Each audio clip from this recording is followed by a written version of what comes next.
Hello, today I'm tasting a wine from Central Otago in New Zealand's South Island. South there, one of the more southerly wine growing regions in the world. This is Peregrine's 2020 Pinot Noir, and it's an organic wine.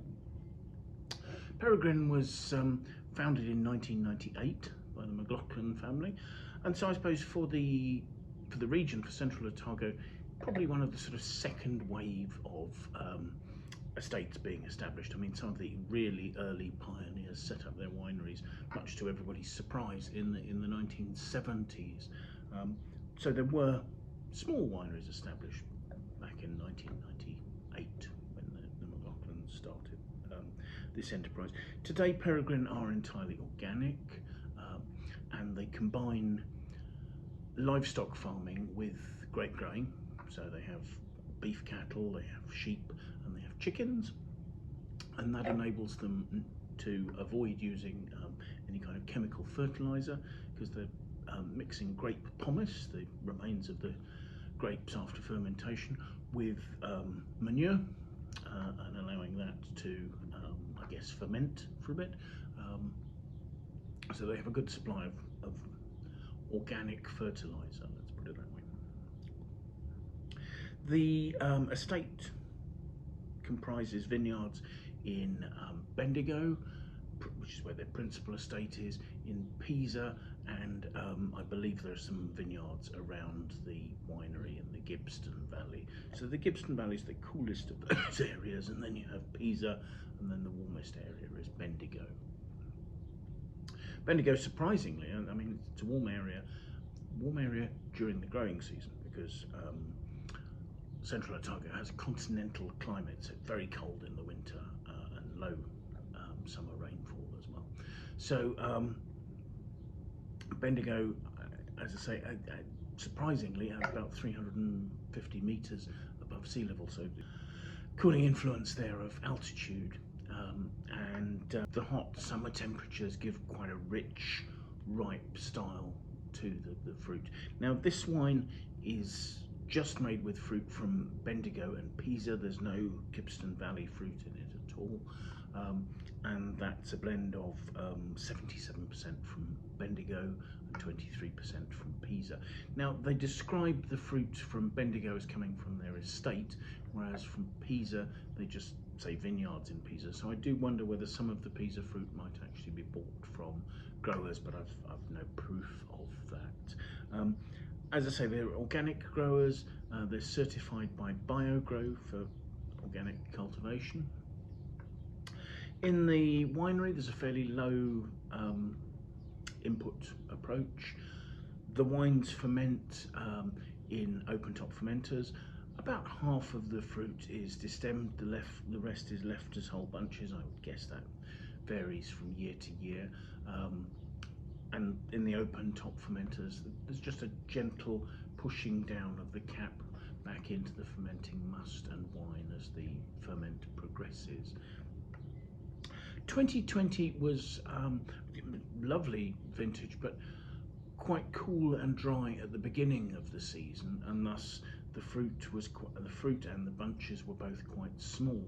So when you got a warmer summer and autumn, that fruit, its ripeness progressed really nicely. So you've got some even ripening, which gives you some lovely, clean, fresh flavours, supposedly. The wine, once it's fermented, is run off into oak barrels. It stays in French oak barrels, barriques, I would assume, for 10 months, and that's its progress through the winery. So let's have a look at it, shall we? Looking at the colour, I would say that's quite a dark colour. It's not massively deep. I can see through it. I mean, it has a fair depth, but it's not by any means opaque.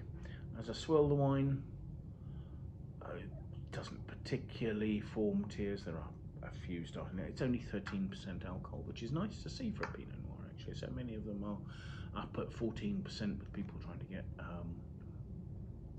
big flavours in there. So actually some I'm hoping that's going to mean there's some elegance and the ability for the aromas to come out there.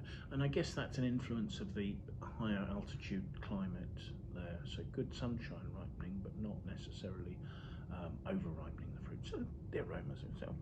Pinot Noir, I've got in a lovely big glass here, so giving it a good swell. Gosh, that's there's quite a savoury note there. There's a big sort of dark plum to prune to dams and bullis, the more black fruit side of the plum, but there is that sort of slightly pruning over ripeness. But all that seems to be overlaid with a toasty oak note there, which is, as I say, is giving a little bit of a sort of a savoury, maybe slightly earthy note to the fruit. But big black fruit notes, which is what we're expecting from fruit from Bendigo and Pisa. Both those areas produce that sort of stuff.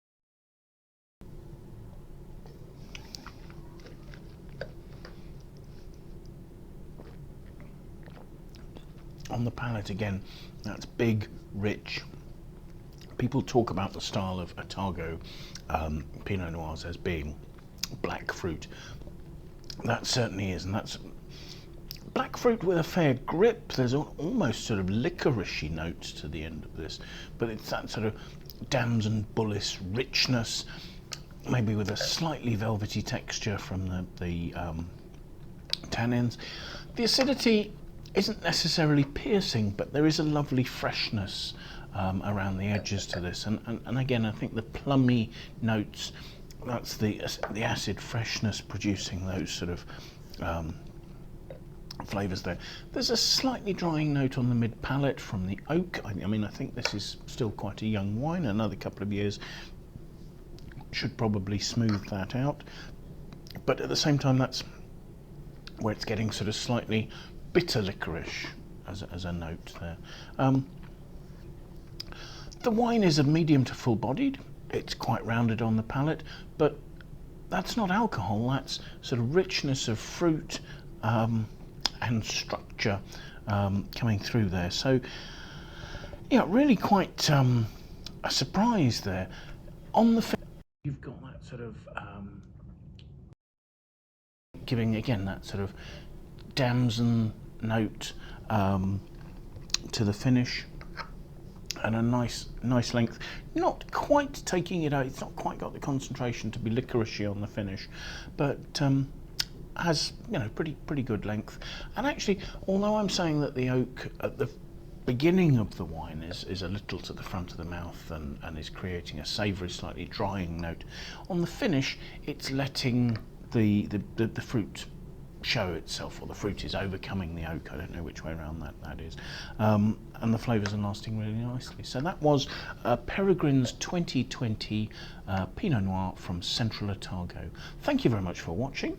Do please like and share the video. Do please, if you haven't already, follow us on YouTube. Also, please leave some comments. We'd love to hear what you think about the wines. But most importantly, I hope you'll manage to find some time in the near future to watch some more of our videos. Thank you very much. Bye now.